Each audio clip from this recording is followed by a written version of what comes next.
Por mí te entregaste, el precio tú pagaste, tomaste mi lugar.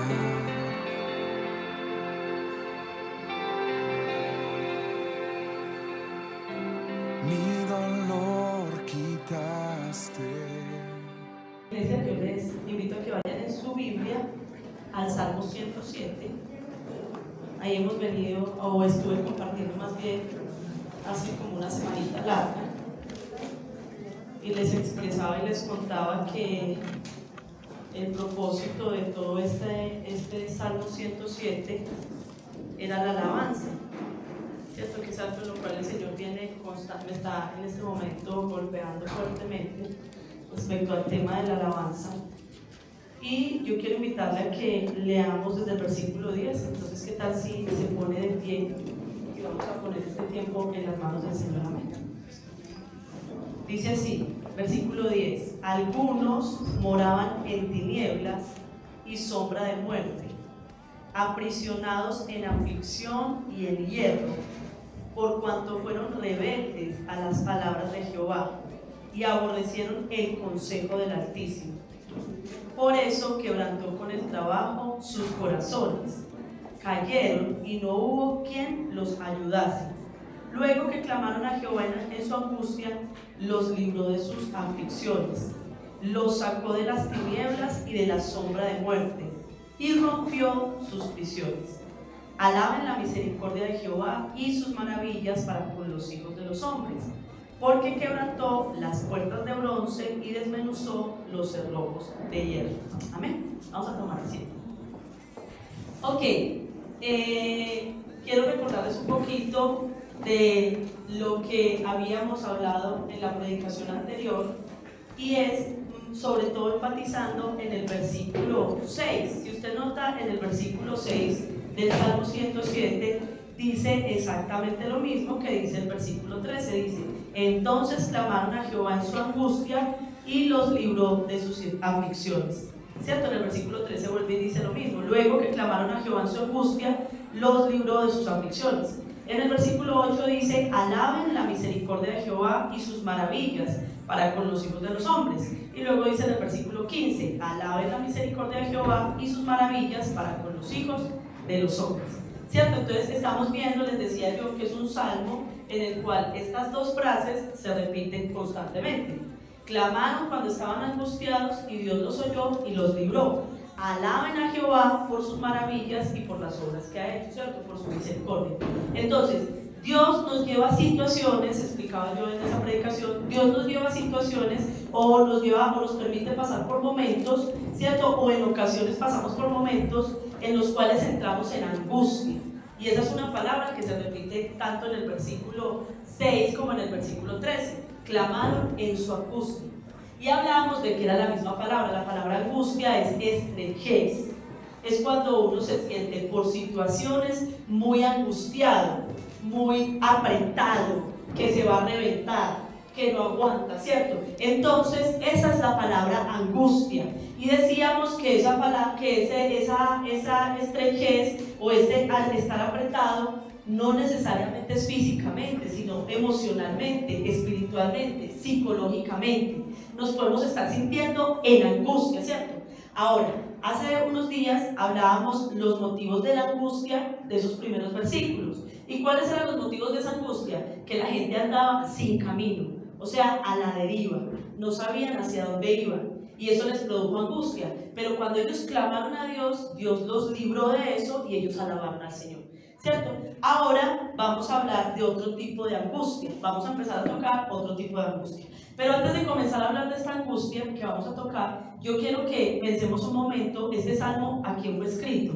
Este salmo fue escrito a israelitas, a personas creyentes, podríamos decirlo, nosotros somos esos creyentes, digámoslo así, a personas que ya habían experimentado las misericordias de Dios, habían experimentado los milagros de Dios, han experimentado y se supone que han tenido un crecimiento espiritual, ¿cierto? Entonces, ¿por qué hago esta referencia a esto? Porque el versículo 10 arranca diciendo el estado en el que estas personas estaban. ¿Y cómo están estas personas? Utiliza, podríamos decir, dos palabras sinónimas: tinieblas y sombra de muerte. ¿Cierto? Y uno no espera que un cristiano que ya está caminando con Cristo o una persona que está con Dios tenga periodos de tinieblas y sombra de muerte. ¿Cierto? Entonces por eso es que es importante que lo tengamos en cuenta, porque es que nosotros a veces pensamos que eso no le puede pasar sino a los que no conocen de Dios. Pero es importante que nosotros tomamos esa posición, porque a veces hemos pensado que el cristiano para de sufrir, y eso no es verdad. ¿Cierto? Entonces aquí estamos hablando de una situación que están viviendo. Ellos se están sintiendo en tinieblas y en sombra de muerte. Ahora, me llama mucho la atención eso. ¿Por qué? Por dos razones básicamente. Cuando las personas han estudiado este texto, han pensado que este texto se refiere a cuando el pueblo de Dios fue llevado cautivo a Babilonia. Entonces, si se refiere a ese tiempo, ellos cómo se sentían allá desterrados de su región, de su propiedad, llevados prisioneros a una tierra extraña, ¿cierto? Perdiendo todas sus posesiones, perdiendo todos sus bienes, perdiendo su estabilidad económica, perdiendo sus casas y no pudiendo salir de allá. O sea, tenían que estar allá presos, precisamente. Inclusive ahí el versículo 10 lo dice, aprisionados. Ellos tenían que estar allá presos. No podían decir: me cansé de vivir en Babilonia, me vuelvo para mi casa, sino que ellos debían de quedarse allá porque estaban allí cautivos y tenían que vivir a expensas de lo que quisiera esa ciudad darles, ese lugar regalarles, permitirles. Y entonces, ¿cómo se sentían quizás ellos ahí en esa situación? Donde estuvieron por 70 años, en sombra de muerte y en tinieblas. ¿Por qué utilizan esa palabra? Porque resulta que las prisiones en el tiempo de la Biblia eran calabozos oscuros, totalmente oscuros. Y a los presos los encadenaban. Entonces piensa por un momento en una habitación cerrada, que le pongan unas cadenas a usted y cierren la puerta y salgan y se vayan. Piense por un momento cómo experimentaría usted. Hace poco vi una película, no recuerdo cómo se llamaba, pero es sobre una rebelión que hubo en Nicaragua. Y sí, fue en Nicaragua, ¿cierto? Y resulta que el actual presidente de allá, que eso fue lo que a mí me impactó de la película, experimentó 12 años de cárcel porque él hacía parte de ese grupo revolucionario. Pero cuando él experimentó los 12 años de cárcel, él los experimentó en un tipo de cárcel como el que les acabo de contar. A ellos los trasladaron en diferentes prisiones, pero una de las cosas que más hicieron fue torturarlos mental y psicológicamente. ¿Y cómo lo hicieron? Metiéndolos en calabozos totalmente cerrados, muchas veces en total oscuridad, sin nadie con quien hablar. Y pasaban días y días y días, inclusive a veces ni comida les daban. Inclusive a veces los encadenaban. Y las habitaciones, o sea, no había nada. Ahí usted miraba donde defecaba, con ratas, o sea, un montón de cosas muy fuertes. Y yo cuando veía esa película y leí este texto, pensaba en esa situación. O sea, ¿cómo se puede uno sentir en tinieblas y en sombra de muerte? Entonces es una experiencia que debe ser muy fuerte. Ahora, muchas veces nosotros no nos sentimos así físicamente, sino que estamos así mental y emocionalmente. ¿Ok? Entonces, ese era el estado que estaba viviendo este pueblo, esa era la situación. Ahora, ya sabemos que en su angustia clamaron a Dios y Dios los salvó. Pero la pregunta que hoy nos hace el texto, o que nos permite ver el texto, es: ¿qué los llevó a ellos a estar en ese estado? Y por eso les toqué el ejemplo de Babilonia. Ellos fueron llevados a Babilonia.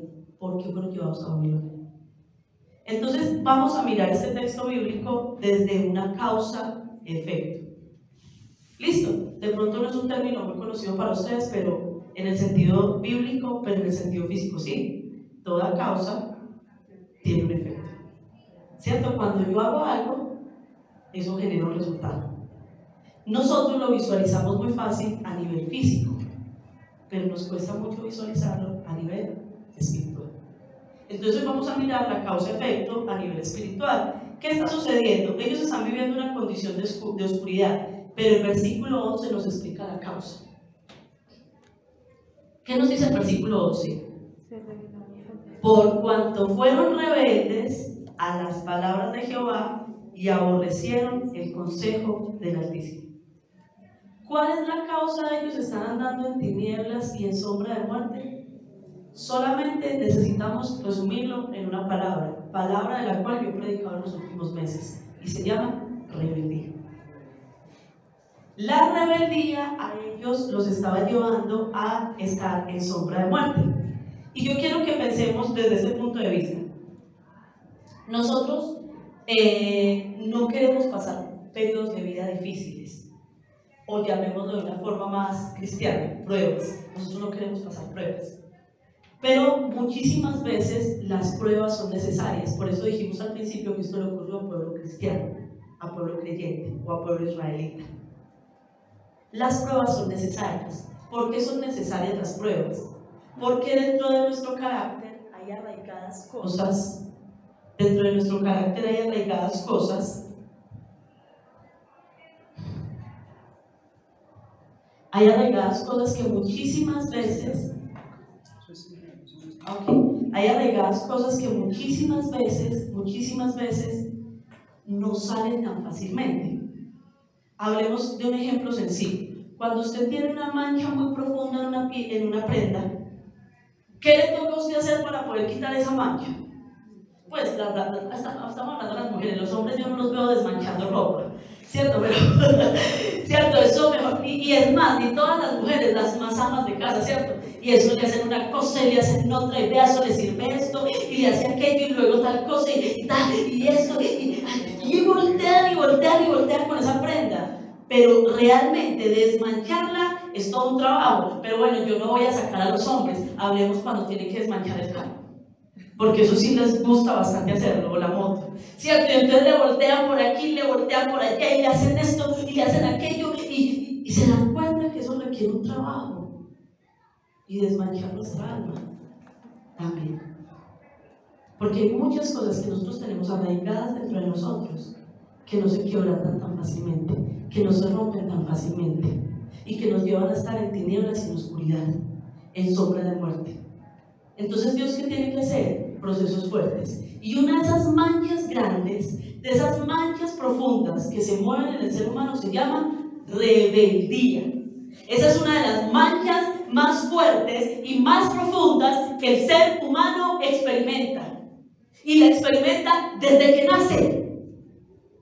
Usted desde que nace ve a un niño poniendo problemas y haciendo todo lo contrario a lo que se le dice que tiene que hacer.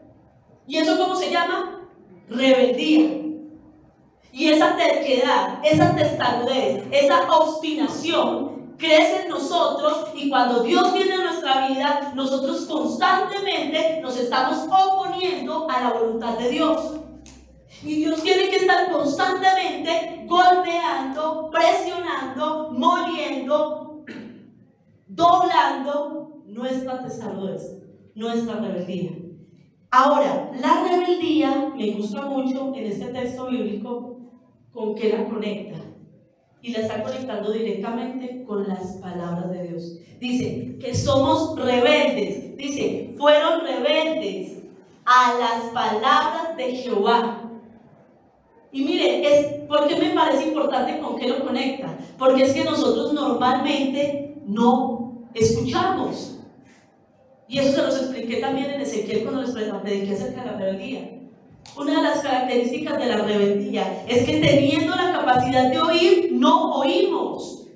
O sea, somos ya creyentes, tenemos el Espíritu Santo, podemos escuchar las cosas que Dios nos dice, las cosas que Dios nos está ordenando hacer, pero aunque las escuchamos, no las oímos, o sea, no las hacemos, no obedecemos, nos oponemos a la voluntad de Dios. Y entonces cuando usted y yo tenemos ese comportamiento de oír y no obedecer, entonces el texto sigue utilizando la palabra aborrecieron. Y entonces ahí es donde nosotros vemos que empezamos, porque la palabra aborrecer significa desechar. La palabra aborrecer significa tener en poco, tratar con irreverencia, tratar sin respeto. Cuando usted y yo somos rebeldes, tenemos en poco las palabras de Dios.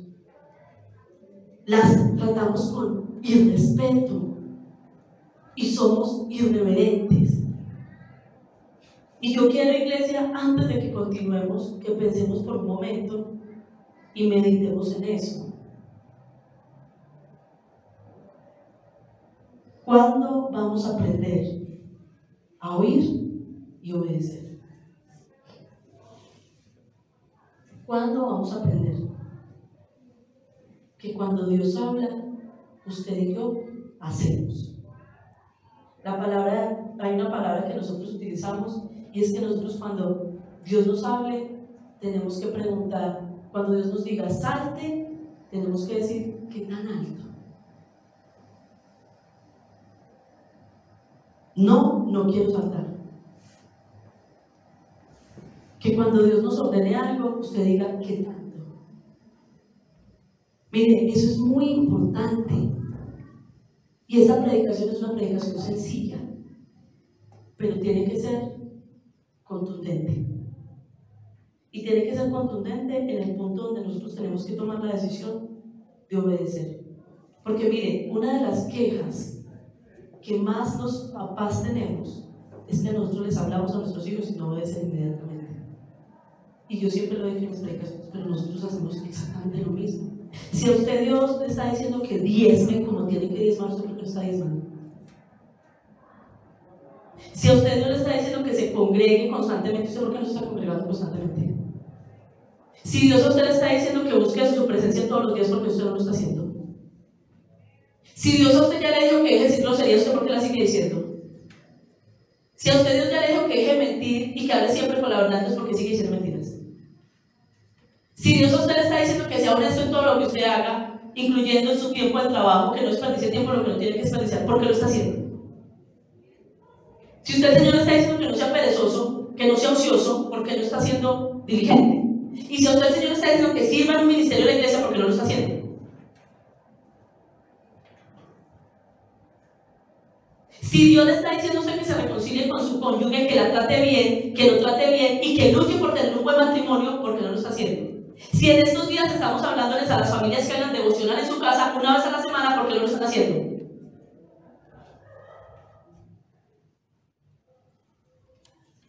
Miren que no hay que irnos muy lejos. Simplemente tenemos que tratar cosas sencillas. ¿Y de qué nos vamos a dar cuenta? De que si hay rebeldía. El problema es que el texto está diciendo, versículo 10, moraban en tinieblas y sombra de muerte, aprisionados en aflicción y en hierro, porque fueron rebeldes. Está dando la razón, está diciendo por qué están viviendo como están viviendo, está diciendo por qué se está sintiendo como se está sintiendo. Usted se está sintiendo como se está sintiendo porque yo le dije que maneje un tipo de noviazgo que usted no quiere manejar. Le estoy diciendo que maneje su vida sentimental de una manera y usted no me quiere obedecer. Le estoy diciendo que sea diligente en su vida para que consiga proyectos de vida y usted no me quiere obedecer. Entonces no me diga que por qué estoy en tinieblas y en sombra de muerte. Ya está claro por qué estoy en tinieblas y en sombra de muerte. Ya está concluido. Esas son las raíces que Dios está queriendo arrancar del corazón de nosotros. Porque no podemos vivir en libertad si no dejamos que la rebeldía salga de nuestra vida. Ahora, ¿cuál es el problema? ¿Cuál es la situación? Que entonces Dios, como nos ama tanto, porque nos ama profundamente y sabe que la rebeldía trae como resultado tinieblas y sombra de muerte. No es que miren qué interesante, yo quiero que usted tenga en cuenta eso. No es que diga, yo los voy a meter en tinieblas y en sombra de muerte porque ustedes son rebeldes. No. Ahí dice, moraban en tinieblas porque fueron rebeldes a mis palabras. O sea, está diciendo, eso es una consecuencia de tu corazón. No es que yo lo esté haciendo. Tu corazón está en ese estado porque tú eres rebelde. ¿Qué sí hizo Dios? ¿Qué sí hace Dios? Dios nos ama. Y porque nos ama, es que nos quiere sacar de ese estado. Pero ahí es donde yo les decía ahorita. ¿Cómo lo hace? Como cuando yo tengo que quitar una mancha. O sea que, ¿cómo es eso? Duro y a la cabeza. ¿Cierto? Si a usted lo estregan como si usted tuviera una mancha, imagínese usted. Imagínese usted si usted lo tiene que estregar con un pedazo de prenda, con un pedazo de trapo. ¿Cómo hizo Dios para tratar la rebeldía del pueblo? Versículo 12. Por eso quebrantó con el trabajo sus corazones. Por eso humilló. La palabra quebrantar es humillar. Por eso humilló. Y la palabra humillar significa doblegarte, derribarte, hacerte doblar la rodilla. Cuando vos estás muy derechito y no, ¿cierto? ¿Qué empieza a hacer Dios? Hágale pues, hay que cachar, hágale pues. ¿Y dónde lo empieza usted a doblegar? ¿A dónde lo empieza a derribar? Donde más le duele. Donde más le duele. ¿Y sabe dónde más le duele? A usted, yo le voy a decir dónde más le duele. En donde usted pierde el control. Mire, para algunos está en su vida sentimental, para otros está en la plata, para otros está en la estabilidad familiar, para otros está en su ministerio, para otros está en su posición ante la gente. Y Dios empieza a humillar. ¿Por qué? Porque necesito tratar tu rebeldía. Entonces lo primero que hace es que Dios empieza a doblarte, pero me llama mucho la atención esta parte y me impactó mucho, porque dice ahí que los quebrantó con el trabajo, quebrantó con el trabajo sus corazones. Y eso me impacta mucho, ¿por qué? Porque utiliza el trabajo. Y cuando estamos hablando de trabajo, no estamos hablando necesariamente del trabajo laboral, sino de cosas que nos generan mucho trabajo o mucha carga, que se nos vuelve una carga pesada. Entonces Dios, ¿cómo empieza a humillarlo a usted? Empieza a ponérsele gravoso esa situación, esa cosa que usted está manejando. Entonces lo que le está diciendo ahorita, se le empieza a volver gravosa su vida sentimental, se le empieza a volver gravosa, ardua la vida económica, se le empieza a volver gravoso, arduo esa posición, mantener esa reputación, se le empieza a volver un trabajo pesado, un trabajo arduo, difícil, ¿cierto? Eso es como cuando una persona quiere mantener una buena imagen y Dios empieza a quebrantarle esa rebeldía y se le empiezan a salir las casillas delante de la gente y empieza a explotar. ¿Y cómo se empieza a sentir? Humillado. ¿Por qué? Porque todo el mundo se está dando cuenta del carácter que yo tengo. Tengo un carácter maluquito, sino que yo estaba aparentando otra cosa. Dios empieza a través de situaciones a humillarte, a humillar con trabajo tu corazón. Y dice ahí, hasta que cayeron, hasta que terminan, como les dije ahorita, tropezando, metiendo la pata, fracasando, teniendo ya derrota. Dios empieza a tratar. Y mira, iglesia, ahora volvemos a lo mismo. Dios nos ama tanto que nos pasa por esos procesos. O sea que si nos está pasando por esos procesos, ¿cuál es el propósito? Según Jeremías 29:11, de bien y no de mal. ¿Cuál es el propósito?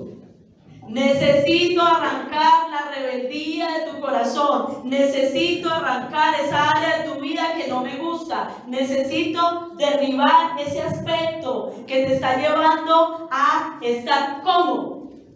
Volvemos a repetirlo. ¿Cómo te está llevando a estar esa rebeldía que ahora se te volvió trabajo pesado y doloroso? Te está llevando a estar en tinieblas y en sombra de muerte. te está llevando a estarte sintiendo aprisionado, en miseria. Y ahí es donde muchas personas llegan a decir, la vida no tiene sentido, y son cristianos. ¿Uno para qué es cristiano? La vida no vale la pena. ¿Uno para qué se mata tanto? Porque aquellos que Dios les trata la plata, ¿uno para qué se mata tanto? Si ve, a ver, pues, ¿dónde está? ¿Uno para qué se mata tanto? Vean, estos días hablaba con alguien que decía, no, es que ya estoy cansada de luchar. ¿Uno para qué se mata tanto en este matrimonio? Si vea, ¿uno para qué se mata tanto con esos hijos? Si vea, claro, porque hay algo que está en tu corazón que no está saliendo. Hay una raíz que está en tu corazón. Y muchas veces nosotros decimos, no, es que hermano es aquel, no, la raíz es la rebeldía. Y yo les quiero contar que en mi vida yo he experimentado esto muchísimas veces. Pasar periodos de sombra de muerte y de tinieblas. Y el periodo de sombra de muerte y de más tinieblas que yo pude experimentar en mi vida fue una crisis matrimonial. Esa fue la sombra de muerte más fuerte que atravesé en mi vida. Y puedo decir que fue una sombra de muerte que duró, yo creo que por ahí un año. Una oscuridad muy densa, muy densa, muy densa. Pero cuando viví todo ese proceso tan fuerte, donde terminé, como dice el texto que lo vamos a leer ahorita, en su angustia clamaron, o sea, gritan, ayúdenme.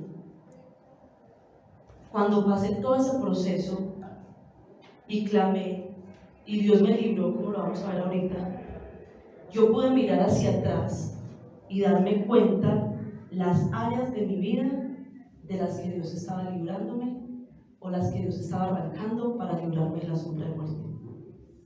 Y una de las áreas era el control, porque yo era una mujer muy controladora de mi esposo.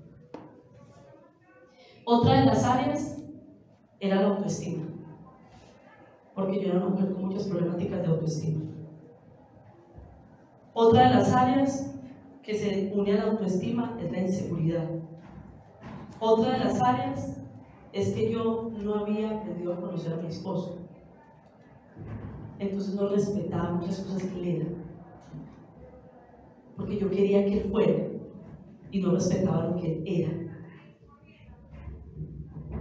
Dios trató impresionantemente, pero jamás en mi vida, yo quiero volver a pasar por una sombra de muerte como esa. Jamás en mi vida. Fue demasiado oscura para mí. Pero jamás en mi vida he visto unos resultados tan buenos en un tiempo tan difícil. Unos resultados tan liberadores en mi corazón, en mi carácter, en mi manera de ser, como los viví en esa época. Las épocas de sombra de muerte tienen un propósito en la vida suya. Y es importante que usted los entienda. Que usted comprenda qué es lo que Dios está tratando de arrancar en su corazón. Porque entonces, ¿qué es lo que sucede? Dios quiere traer un proceso de liberación. ¿Cierto? Lo pasó usted, estaba usted viviendo una condición de oscuridad, pero Dios quiere traer un proceso de liberación. ¿Y cómo sucede ese proceso de liberación? Pues obviamente, lo primero que tiene que suceder para que haya un proceso de liberación es que usted se doblegue voluntariamente. O sea, que usted abandone la rebeldía. ¿Y cómo sucede eso? Versículo 13. Luego que clamaron a Jehová en su angustia, nosotros tenemos que aprender a humillarnos. Nosotros tenemos que aprender a bajar la cabeza. Nosotros tenemos que aprender que realmente el que sabe mejor lo que tenemos que hacer se llama Dios. Nosotros tenemos que aprender a creer realmente en el Dios que profesamos. Porque decimos que creemos en Dios y vienen situaciones difíciles y no pareciera. No, nosotros tenemos que realmente aprender a rendirnos delante de Dios. Y por eso es que dice ahí, clamaron cuando se sintieron ya que no podían más, que ya no eran capaces, entonces clamaron en su angustia a Dios. Ahora, ¿cuál era el problema del pueblo de Israel? Y yo espero que ese problema no lo tengamos nosotros. El problema del pueblo de Israel es que clamaba. Y cuando Dios lo libraba, volvía otra vez a la misma situación de antes. O sea que no clamaron porque comprendieron que habían sido rebeldes, sino que clamaban porque estaban angustiados. Y a veces nosotros como creyentes, cuando más nos arrodillamos a orar, cuando estamos angustiados. Pero pone todo normal y volvemos al mismo relajo espiritual. Entonces, clamaron en su angustia. Pero yo espero que usted y yo hoy entendamos que si vamos a clamar en nuestra angustia, permanezcamos en una posición de humillación delante de Dios. Cuando ellos clamaron con todo su corazón y con todas sus fuerzas, si usted nota las áreas que toca, lo primero que dice es, versículo 13, los libró de sus aflicciones. Los libró. Y me gusta mucho esa palabra librar, porque la palabra librar en el hebreo se escribe Yashar, pero de ahí viene Yeshua. La palabra librar significa salvar y es la misma raíz de Salvador. Pero ¿por qué me gusta mucho esa palabra? Porque es muy importante que nosotros entendamos lo que significa Yashar, porque es que Yashar siempre hace relación a una liberación física, aunque Jesús vino a liberarnos espiritualmente. Pero la palabra Yashar en el Antiguo Testamento siempre está haciendo énfasis en una liberación física. O sea, Dios a usted lo quiere liberar aún de las cosas físicas que lo están oprimiendo, aún de las cosas que lo están atacando físicamente. Físicamente me siento angustiado, preocupado, yo lo libro. Físicamente siento que tal persona me está persiguiendo, yo lo libro. Físicamente me siento en peligro, que estoy propensa a que me pase algo, yo lo libro. O sea, Dios no solamente trae una libertad espiritual, Él también trae una libertad física. Usted está teniendo algún problema, Dios lo libera físicamente. Mira, a mí yo no sé, este proceso de uno desarrollar fe es una cosa maravillosa. Eso es una cosa de locos. Hace unos días mi esposo les contaba a ustedes un testimonio de un momento de escasez que pasamos, pero de ahí para acá ha pasado todo lo contrario. Entonces todos sabemos acá que el mercado ha aumentado mucho, ¿cierto? Y está súper caro, pero la plata no aumenta. La plata sigue escasa. Y mi esposo me dijo, pues mi amor, hay que aumentarle la cantidad de plata con que estamos mercando. Y yo no quiero. Yo le digo, no quiero. Es que no, ¿cómo hacemos pues? Si hay que pagar otras cosas, no quiero. Y entonces yo cogí esta quincena lo mismo para mercar. Y entonces era mercando con listas más para que no me podía pasar nada, para que me alcanzara plata. Y entonces dije, no, yo voy a mercar la carne de último y las verduras de último, que eso es lo que está más caro. Y empecé a comprar de poquitos. Pero lo que me empezó a pasar sorprendente era ver que Dios mandaba comida. Inclusive esta mañana le pedí perdón, porque le dije, Señor, el martes me fui a comprar verduras y ni siquiera pude cocinar ni viernes, estaba en mi casa, o sea, no las necesitaba. Usted me mandó otras cosas y yo aquí gastando plata que no necesitaba gastar, porque lo esperé. Yo estaba comprando a día, porque él mandaba antes. Ve, le mando, yo iba a comprar hoy y llegaba algo antes. Entonces, bueno, entonces hay que comprar de carne porque ya llegó esto. Iba a comprar otra cosa, ve, ahí le mandé unos tomates de árbol. Bueno, hay que comprarlos porque ya pasé el jugo. Y yo me adelanté el martes y dije, no, voy a comprar. Y no lo necesité, ya está en la nevera todo eso. Compré, porque no tenía ni siquiera tiempo, ni había comida. Dios nos libra de la opresión, Dios nos libra de la angustia. Entonces, ¿qué pasó? No tuve, me gasté exactamente lo que había en el mercado para esa quincena y todavía comía en la casa. Y ya ves, no tuve que gastar más dinero. Porque Dios libra, Dios libra, Dios libra, Dios libra. Pero nosotros tenemos que humillarnos. Cuando nosotros nos humillamos, Él libra. ¿De qué? De lo que nos está afligiendo. Él libra. Él empieza a librarnos de lo que nos está afligiendo. Y entonces empieza a decir el versículo 14. Y miren que Él toca exactamente las mismas palabras que decía en el versículo 10. Lo sacó de las tinieblas y de la sombra de muerte y rompió sus prisiones. No dice, lo sacó de la rebeldía. ¿De esa quiénes tienen que salir? Ustedes y yo.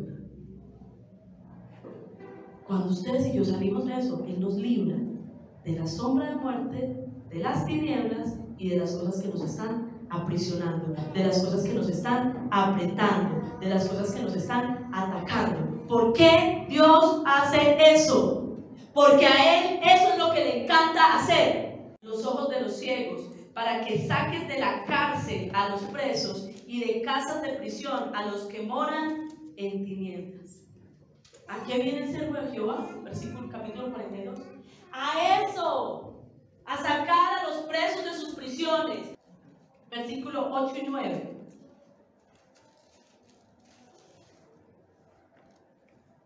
La ira, voy a leer si es del 8. Tú, enemiga mía, no te alegres de mí, porque aunque caí, me levantaré, y aunque moré en tinieblas, Jehová será mi luz. La ira de Jehová soportaré, porque pequé contra Él, hasta que juzgue mi causa y haga mi justicia. Él me sacará luz y veré la justicia. Sí, yo sé que estoy en esas tinieblas porque fui rebelde. Sí, yo sé que estoy en esas tinieblas porque pequé. Sí, yo sé que estoy en esas tinieblas porque le fallé al Señor. Y cuando usted está en tinieblas y los que no lo quieren a usted lo ven en tinieblas, ¿qué dicen? ¿Vio? Soy cristiano. ¿Ya? No que te creías tanta cosa, ¿verdad? Dios está diciendo, tú enemiga mía, está diciendo ahí, no te alegres. Porque sí, Dios me tiene en tinieblas en este momento, sí, está tratando con mi corazón, sí, pero Él será mi luz, Él me va a sacar, Él me va a levantar y yo le voy a poder alabar. Y ahora yo quiero que usted vaya pensando, ¿cuántas veces usted ha estado en la oscuridad y Dios lo ha librado y usted puede alabar? Porque Él está contando de cosas que pasan.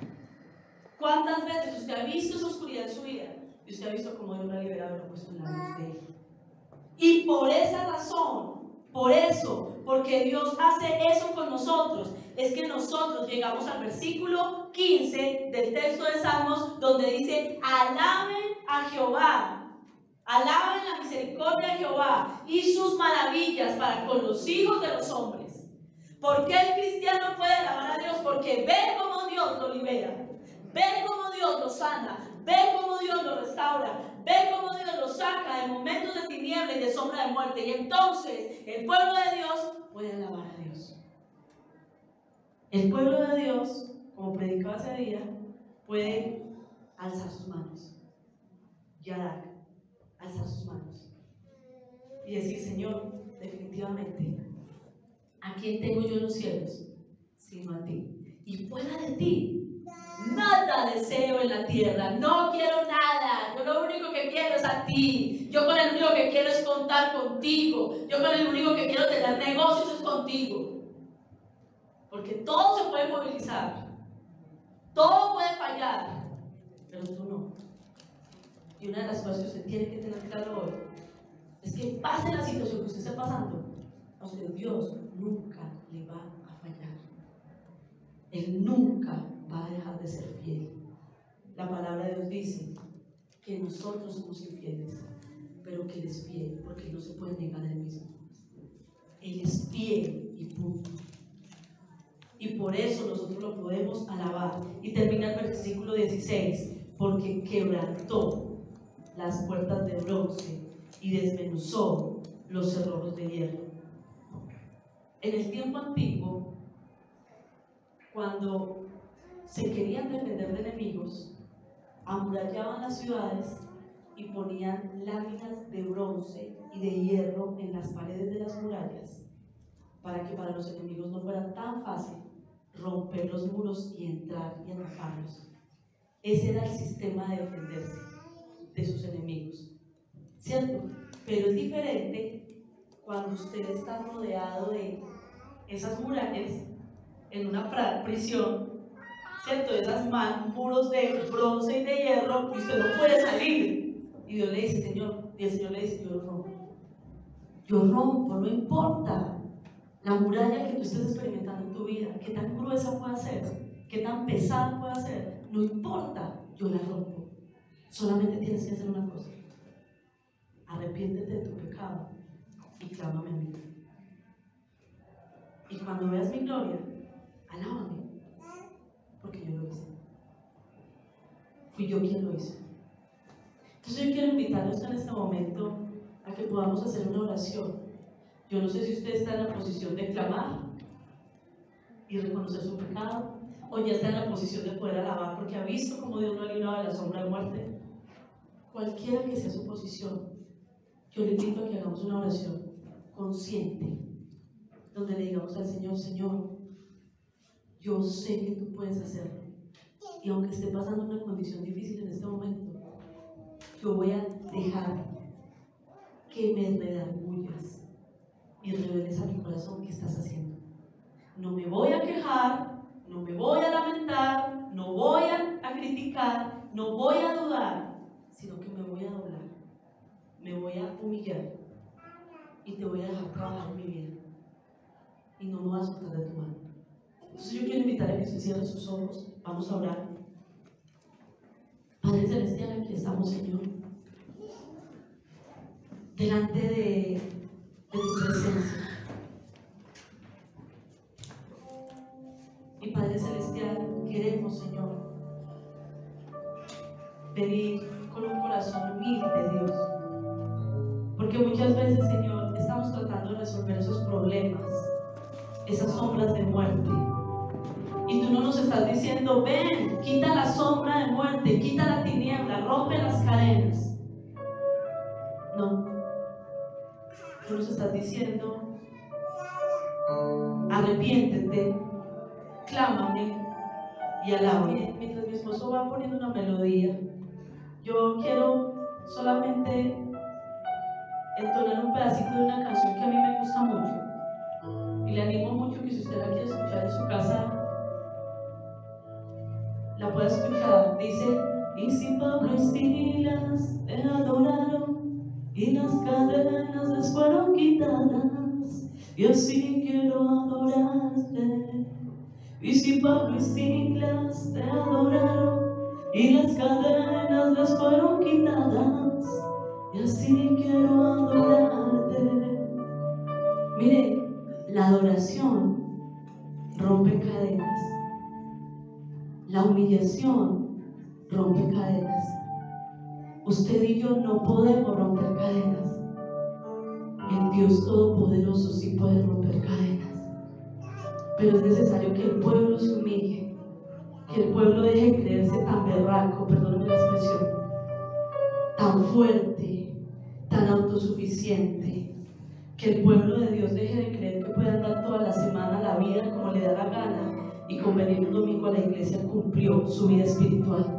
Es necesario que el pueblo entienda que si no se apega a Jesucristo y depende de Él, no va a ser capaz de manejar la vida. Padre Celestial, aquí estamos, Señor, y queremos adorarte, Señor. Queremos adorarte, Señor. Queremos alabarte, Dios. Gracias, Señor. Gracias, Espíritu Santo. Y sabes, Señor, no importa nuestra condición. No sabemos en qué condición venimos hoy. No sabemos, Señor, quizás todos en qué estado estamos hoy. Tú lo conoces, tú conoces el estado de cada uno, Señor. Tú sabes, amado Dios, si hay preocupación, si hay dolor, si hay soledad, si hay tristeza, Señor. Tú lo sabes, Señor. Pero Padre Celestial, indistinto de nuestra condición, hoy nos vamos a humillar delante de tu presencia y te vamos a decir: Señor, henos aquí, mi vida está aquí delante de ti, Señor. Mi vida depende de ti, Señor. Y Padre Celestial, no voy a quejarme, voy a adorarte, Señor, voy a alabarte.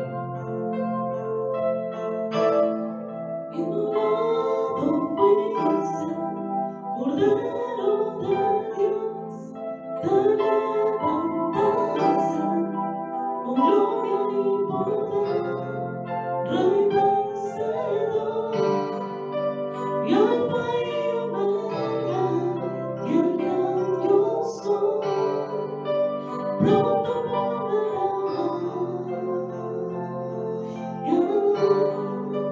pronto volverás.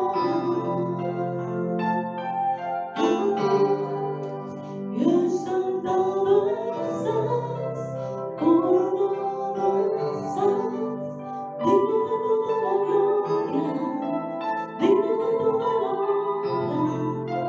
Y exaltado estás, coronado estás, digno de toda la gloria, digno de toda la honra. Cristo Jesús.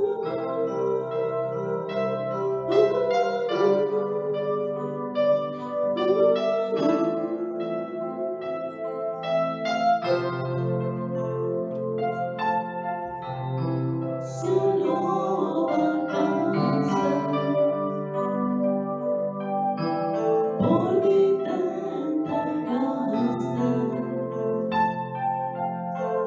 y el precio tú pagaste, tomaste mi lugar.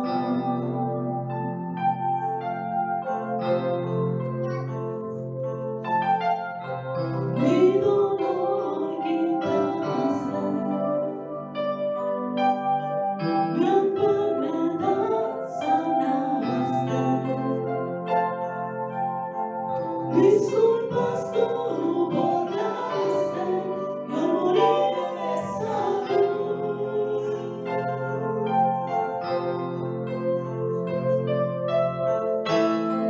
inmolado fuiste, Cordero de Dios, te levantaste con gloria y poder, Rey vencedor, y Alfa y Omega, y el gran yo soy, pronto volverás.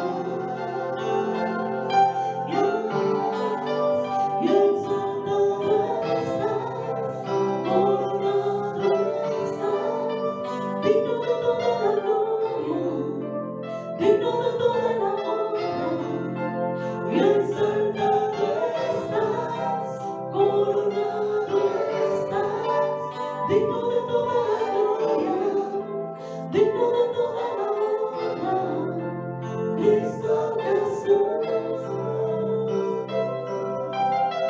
Señor, tú estás exaltado, Dios. Tú eres el Rey de Reyes, tú eres el Señor de Señores. Y hoy hemos venido a darte honor y gloria, Señor. Hoy hemos venido a alabarte, Señor. Hoy hemos venido a decirte, Señor. Hoy clamamos a ti, hoy clamamos a ti. Pero también te pedimos perdón, Señor, por la dureza de nuestro corazón, Señor.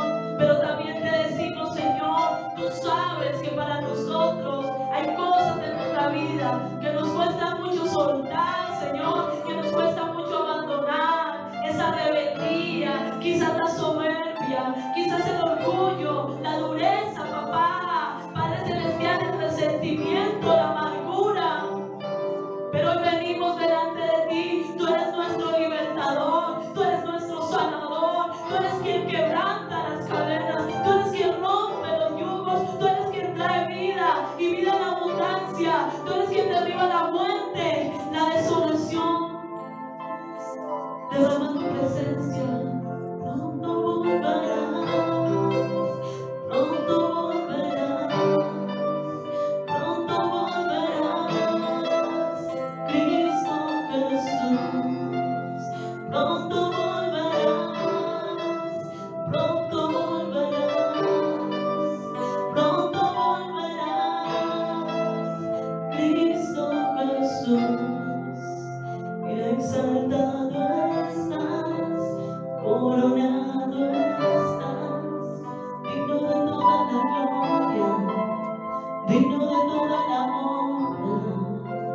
y exaltado estás, coronado estás, digno de toda la gloria, digno de toda la honra, exaltado estás, coronado estás, digno de toda la gloria, digno de toda la honra, exaltado estás, coronado estás, digno de toda la gloria, digno de toda la honra, Cristo Jesús.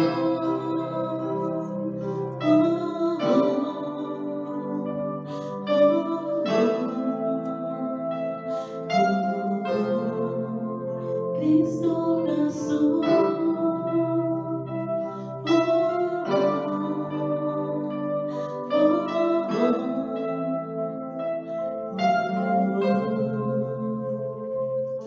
Dale las gracias al Señor, dale la gloria, dale la honra y dile: Señor, tú tienes la victoria en mi vida.